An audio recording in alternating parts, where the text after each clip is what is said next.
Okay, good morning, everyone, and thank you for joining us for this meeting of the Montgomery County Local Land Use Committee meeting.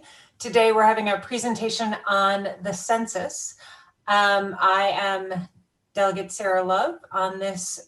We also have Delegate Jim Gilchrist, Delegate Janelle Wilkins, who are on the committee. We have Montgomery County Chair Mark Corman, Delegation Chair Mark Corman, and Delegate Kirill Resnick, as well as our amazing Rebecca, our Montgomery County Delegation Administrator. Is that your official title? Okay, Rebecca Stryer. And with that, I will turn it over to you, Casey. Casey Anderson, Chair of Montgomery Planning. Thank you for being here. Take it away. Thank you. Our staff has worked with the County's Redistricting Commission extensively to help them draft new maps because our agency manages a lot of the collection and analysis of census data. So we've been directly supporting the redistricting effort at the county level. And I know some of you, including Delegate Wilkins, for example, have asked us for individual briefings. We're always happy to do that. But today, I just want to hand it over to Nick Holtzcomb and Corin Blackford of our research staff. They have very high level of expertise in demographic analysis and use of data. We also have Eric Westbrook, who's one of our GIS experts on the call. So they're going to give you an overview, but we want you to feel absolutely free to ask both in this meeting and also for follow-up. We can produce additional analysis and crunch the numbers in different ways if you'd like to, if you have other things you'd like to see us analyze. And if the data is available, we can, we're happy to do that. We feel like that's one of the functions that we serve, is not just about land use planning and transportation, but to support decision-making by other government bodies, including things like the Redistricting Commission or including our state delegation. So we really appreciate the chance to brief you and hope you'll find this useful. But if we can make it more useful, don't hesitate to let us know how. And with that, I'll turn it over, I think, to Nick and Corin. Thanks, Casey. So hi, everyone. I'm Corinne Blackford, and I work in the Research and Strategic Projects Division at Montgomery Planning. So the presentation I'm going to show you today is something that we've been showing a lot of folks around the county, including interested stakeholder groups and also our redistricting commission, of course. County Council has seen it, the Planning Board has seen it, and we've updated it today for you with some of the latest information available from the census release. Nick is here and he is listening. He is en route to some medical appointments today, and so he can certainly answer some questions about some of the maps we've made later on if needed. Eric, do you want to introduce yourself? Hi, yes. My name is Eric Westbrook. I'm a GIS programmer for the ITI division of Montgomery Planning, and the which is a subset of the Maryland National Capital Parks and Planning Commission. And I helped develop a web app that the commissioners use to create their maps. Great. Thanks. Eric is the power behind the scenes that makes a lot of the analysis we do possible. All right, I'm going to start sharing my screen if we're ready to look at the slides.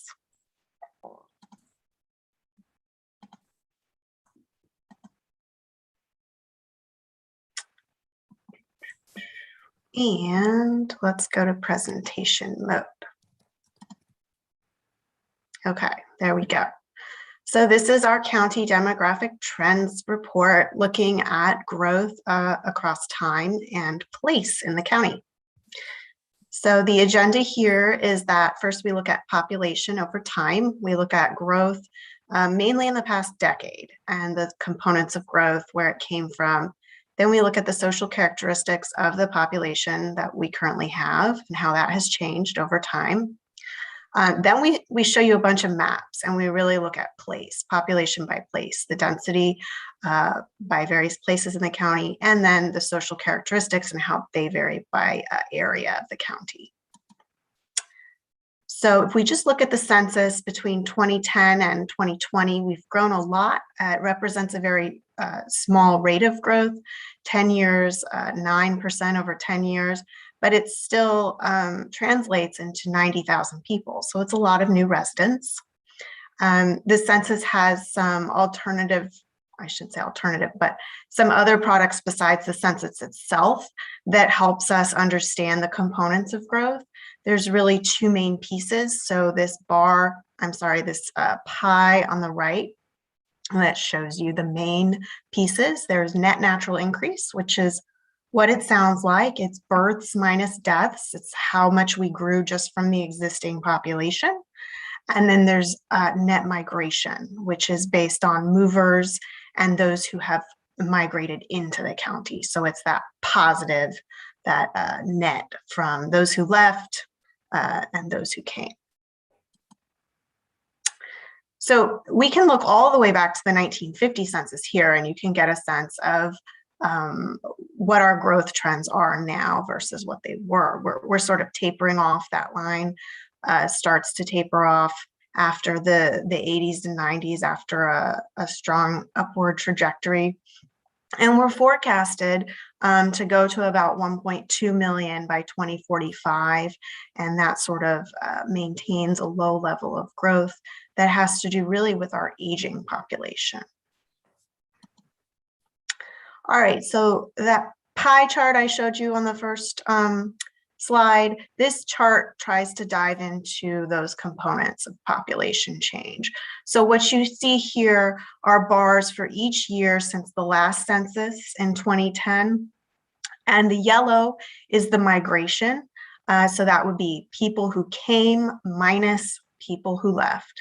And the green bar is the net natural increase. And usually that's positive. We have typically twice as many births as we do deaths in the county. That's a very steady trend.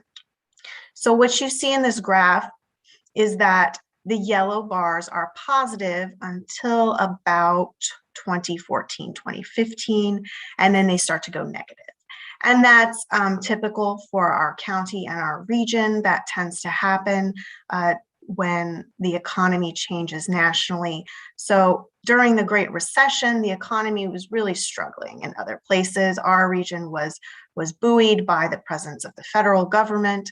And so what happens is people who would have otherwise left due to normal fluctuations in the economy, the sort of back and forth that you see, people changing jobs, whatever it is, that stops, that slows, and we retain a lot more people than we normally do. So net migration is positive. And then the economy picks up as we really recover from the Great Recession. And we see net migration goes negative again because people are able to move. There's more of that typical fluctuation here. And that's where we were. So that's why that gray line points downward. All right, so natural increase. Here I'm just showing you the births and the deaths. And you can see that the pink bar, the births, those are twice as big as the blue bar, the deaths, and then the corresponding natural increase. So that gray line is the natural increase. And you can see it trends downward since about 2015. And that's because births started to trend downward even more than they already have. We've been on a very long 30, 40 year downward birth trend in the country. And here in particular, where we have a highly educated workforce, those births are even lower. Here we look at migration broken down into domestic versus international. And this is interesting because while domestic migration tends to be negative, international migration tends to be positive. So we're attracting a lot of folks from abroad sort of in any given year, even though our domestic migration is typically negative. So folks are leaving to go to other states, but if they live abroad, they come here. So that has created over time, it has really added to our diversity. These are the top regions and countries of origin. The regions are in the pie chart on the right. The main regions are Latin America and Asia, but also Africa, Europe, and other places. So these countries, these are just the top 10. El Salvador, India, China, Ethiopia, Guatemala, Peru, the Philippines, Vietnam, Korea, and Honduras. And so with that kind of international migration, we have a lot of different languages spoken in our county. It's a tremendous asset. It's worth noting that more than 40% of all residents do not speak just English at home. They speak another language when they're at home with their families, according to the census. The top language spoken is Spanish, but also other Indo-European languages, unspecified languages. Indo-European languages includes Hindi and Bengali, languages from India, and some others. So we've also seen this increasing racial and ethnic diversity over time. And these counts are summarized into these large sort of main categories, and that's for consistency so that we can show you the change over time. But the Census Bureau this year during the 2020 census provided a lot of possible responses and the ability to write in your identity. And so what we're seeing is a lot more folks identifying as some other race or two or more races. In these next few charts, I'm going to show you other race includes two or more, three or more, anything that isn't one of these categories alone. So what you see since 2000 is the uptick in the number of people in the non-white Hispanic, the people of color, the Hispanic population, the Black and African American alone, Asian Pacific Islander, and other. Those are all trending upward, while non-Hispanic white is trending downward. So the bars just show you that breakdown and how we become, in actually a fairly short amount of time, we've become a county with a plurality of residents of color.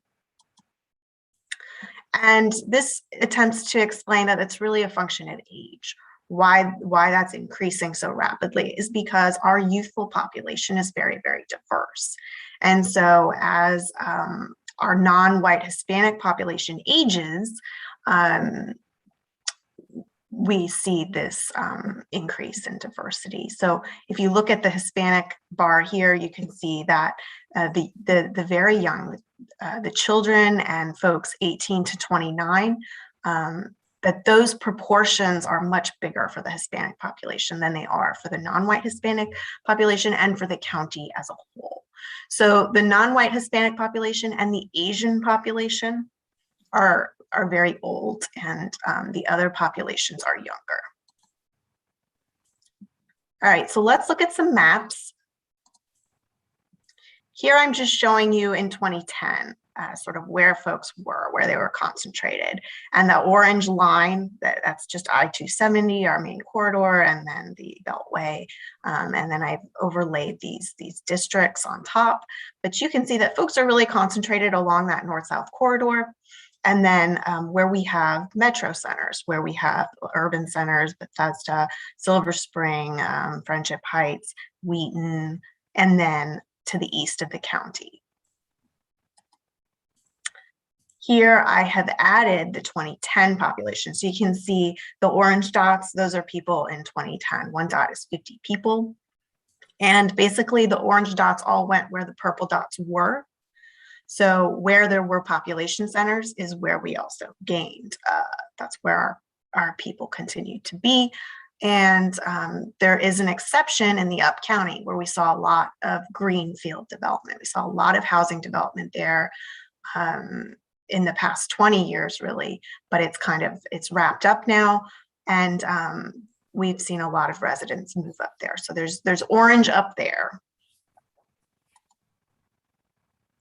And here in the green, I'm showing you the projected population. by 2045. And again, you just really see a densification of our population centers and a few more folks going out to Damascus and some of our small population centers, Damascus, Poolesville only, and even more to the East County, northeast part of the county. So let's talk about age. These dots show you the median age for the area. The smaller the dot, the younger the population. I highlight this very large dot. That's Leisure World. That's an outlier. So that's why that's there. But I want you to notice that a lot of our larger dots are where our neighborhoods are older and in the west part of the county. And that's also where we have a high concentration of non-Hispanic white residents living. They're older, but there's also a large dot up in Gaithersburg and in White Oak. So let's look at median income. This does the same thing. These are the same areas. And then the darkest green is the highest median income. So those areas are pronounced over in Bethesda, Potomac, Chevy Chase area, and the southwest part of the county.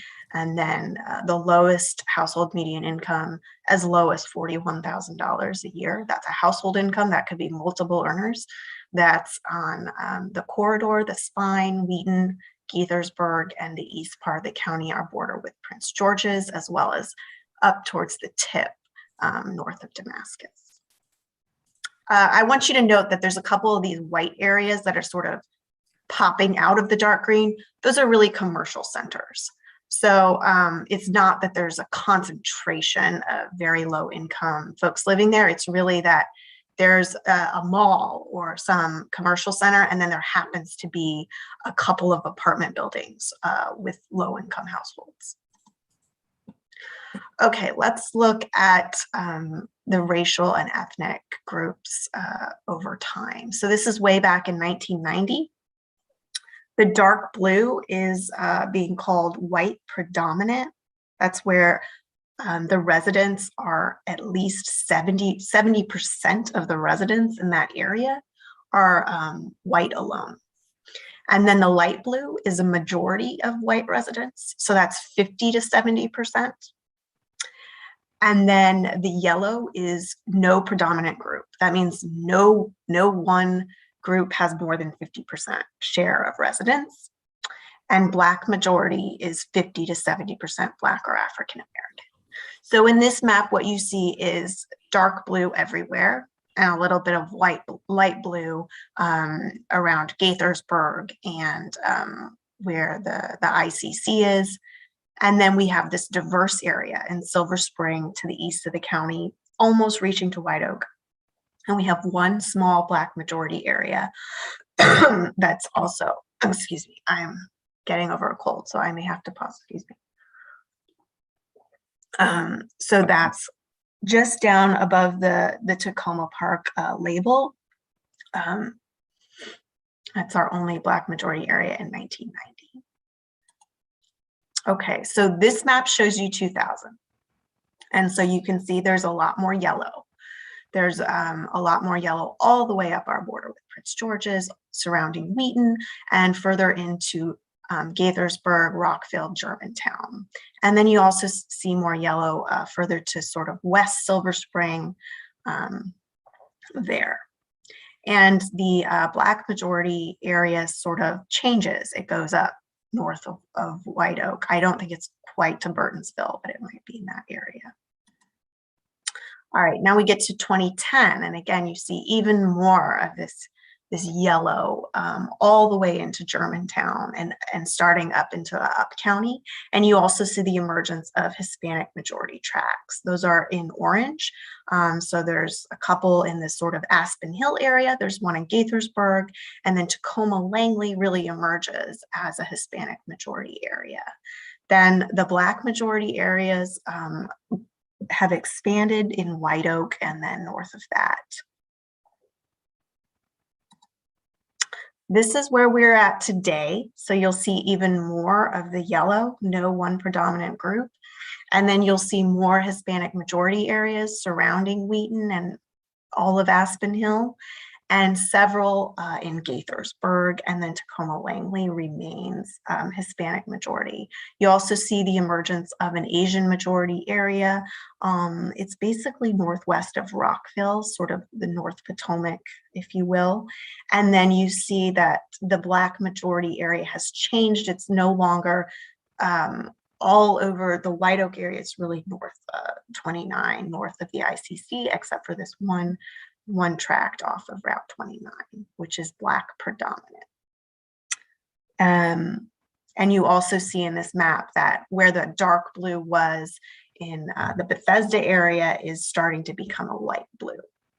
All right, so this map shows you what the plurality is in those yellow tracks. So these are the yellow tracks, but they have new colors. And so the dark blue, the plurality is non-white Hispanic. The green is non-Hispanic, Black, or African American. And the sort of orangish, pinkish is Hispanic. And then the light pink is Asian American or Pacific Islander. And so what you see is we have large Asian American Pacific Islander communities in the north part of the county around Clarksburg and Germantown, West Germantown. And we also have large African American communities in Germantown, north of Wheaton, in the east part of the county around Route 29 and White Oak, down in Tacoma Park and Silver Spring. And then we have Hispanic communities, mostly all around Gaithersburg and Rockville, that Veers Mill corridor down through Aspen Hill into Wheaton. Now this map is a little hard to see, but what it tries to do is it shows you 1990 versus today. So the solid colors are the 1990 residents, and then the hash tags, the hash color marks, those are 2020. And so I would say the most noticeable thing about this map, excuse me, is that the first layer is that dark blue. It's mostly dark blue everywhere. And then you see the yellow hashtag representing that there's now no predominant group in those areas. All right, so just to give you a summary, our older population is up and rising, and that's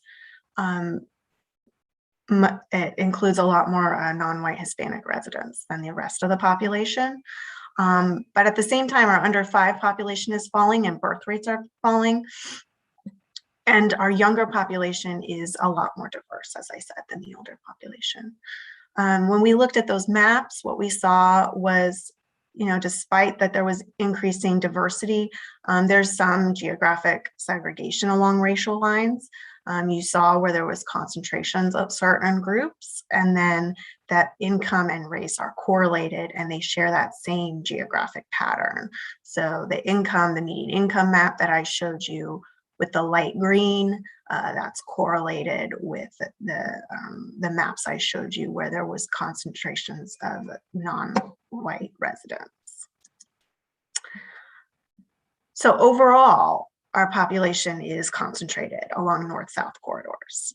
That's a function of how our transportation infrastructure was built. Populations in the southeastern and I-270 corridor areas tend not to have one predominant race. And you've seen how that's become even more true over time.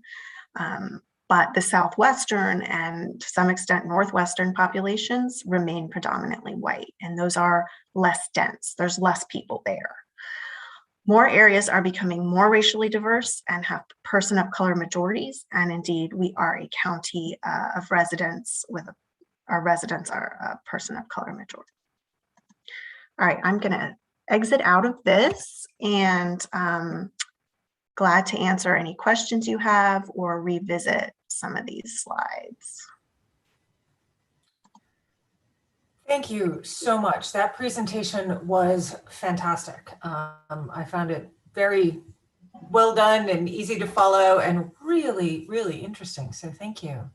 I see Vice Chair Acevero has joined us. Good morning, Gabe. Do folks, oh, and Delegate Crutchfield who's joined us as well. Do folks have questions? Let me see if I can see hands.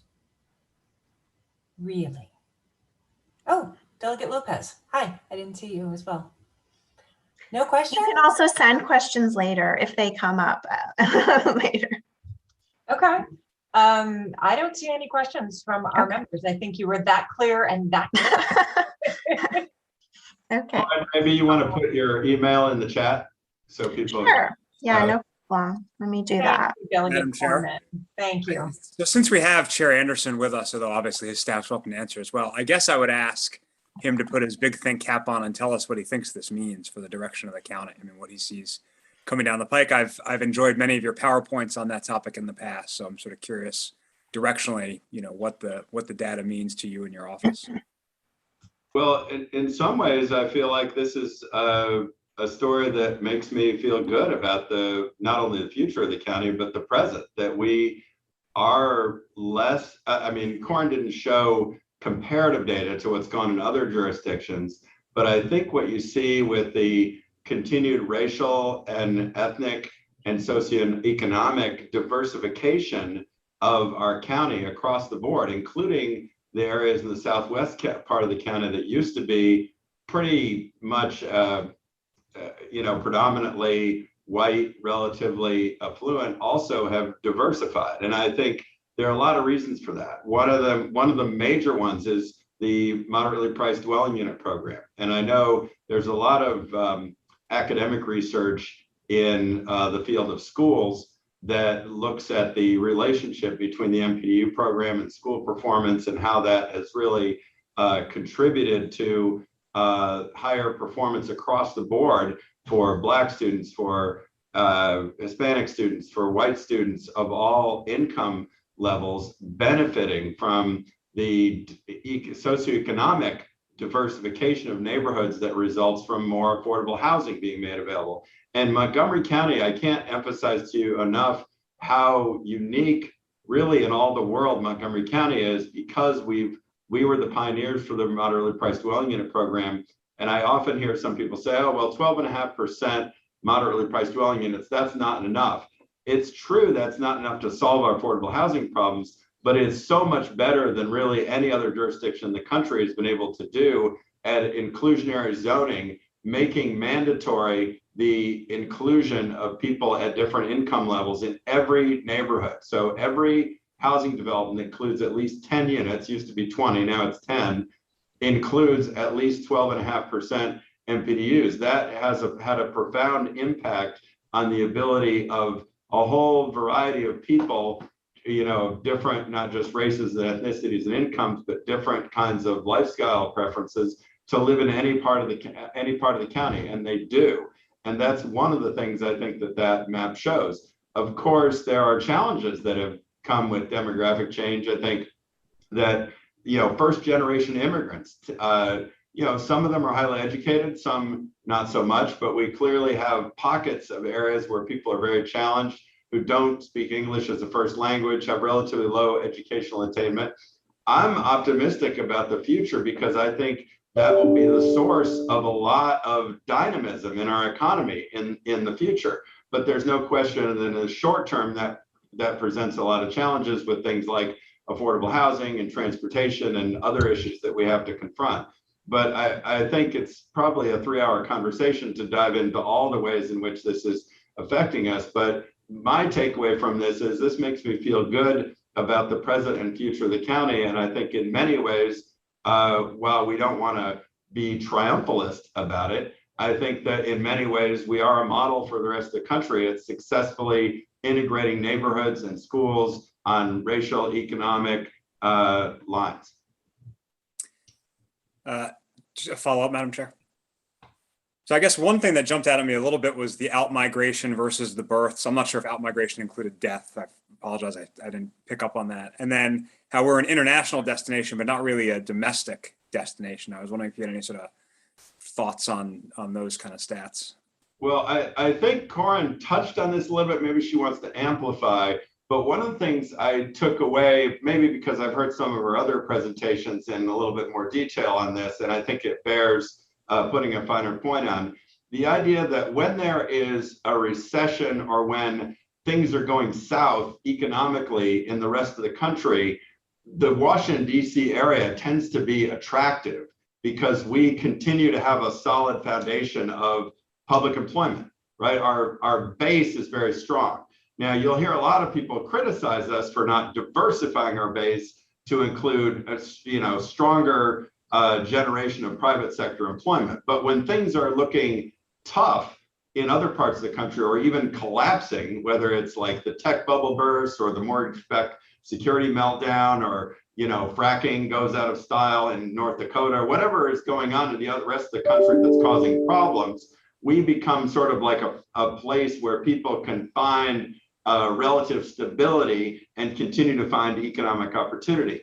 When the rest of the country is on the upswing and booming, we become relatively less attractive because people can find opportunities elsewhere. Maybe they're even better paying opportunities. I'm not quite sure I could make that case, but you see the point. In some ways, we're sort of counter-cyclical in terms of our ability to attract new domestic migration. When things are bad, we get more attractive. When things are good, maybe we're relatively less attractive. And I think that actually is part of what's behind that downswing you're seeing in the last few years. The economy's been going pretty well. I mean, over the long term, I am concerned just because, like the rest of the country, we have an aging population. The boomers are aging out of the workforce, and therefore we need to do better and be more competitive economically just to break even, because we have a higher elder dependency ratio. And again, that's not unique to us, but I think Corin's numbers show that we have a particularly pronounced problem with the proportion of our population in that older age group that's no longer in their peak earning years. And that will really challenge us to continue to support the tax base and create the economic prosperity that we are accustomed to. Thank you. Thank you, Madam Chair. Thank you, Delegate. Delegate Gilchrist. Thank you, Madam Chair. Casey, there's a lobbyist who says that when she has a tough question, she starts with, to legislators, she starts with quick question. So I have a quick question for you. It looks to me, I'm just observing, it looks to me like some of the long-term policies the county has in place, like the ag reserve and the corridors of development and the wedges of green space, are holding up under this census. Am I getting the right observation? Yes, I think you'd find that the plans that have been the foundation of all of our land use and transportation and public infrastructure decisions since the 1960s have basically succeeded. They have been followed. Contrary to popular belief, in Montgomery County, we do plan, and the plans mean something. And therefore, you see those population growth patterns, all those dots are lining up in what was called in 1964 the urban ring, basically roughly south of Randolph Road, closest to the jobs core of Washington, D.C., and going out the 270 corridor up towards Clarksburg. And that idea is reinforced in our currently proposed update to those plans. The idea that we want to focus on infill and redevelopment rather than allowing sprawl. And that is not only good for the environment, but it's also makes it easier to provide transportation, water and sewer service, efficiency, and delivery of public infrastructure. And it also is important to our economic prosperity because market preference has shifted pretty decisively in favor, not necessarily of people wanting to live in cities as such, but preferring to live in places that have a lot of stuff going on in one place. So some people might call that urban light. People might call it the new suburbanism. Whatever you want to call it, it's clear that there's definitely a shift in what a larger and larger number of people want is to live in walkable communities, live in places that are convenient to jobs and amenities and other infrastructure and opportunities. And I think that our land use planning has nicely dovetailed with that. That market shift has really only become evident in the last 10 or 20 years, but we're poised really well to take advantage of it. Thank you, Casey. And let me just add that I very much appreciated the presentation. Thank you, Madam Chair. Thank you. Anyone else? Great. Okay. Anything else on your end, Casey? No, we really appreciate the opportunity to share this information with you. And again, if any of you individually or as a group have other questions or want to dive into this in any way, we are excited. We're not just willing, we're excited about doing that. So please let us know. Definitely we'll do that. And I see Corinne put her email in the chat. Thank you for that. And thank you everyone for being on today. I thought it was fantastic. And as I said, really interesting. So I appreciate everyone's time.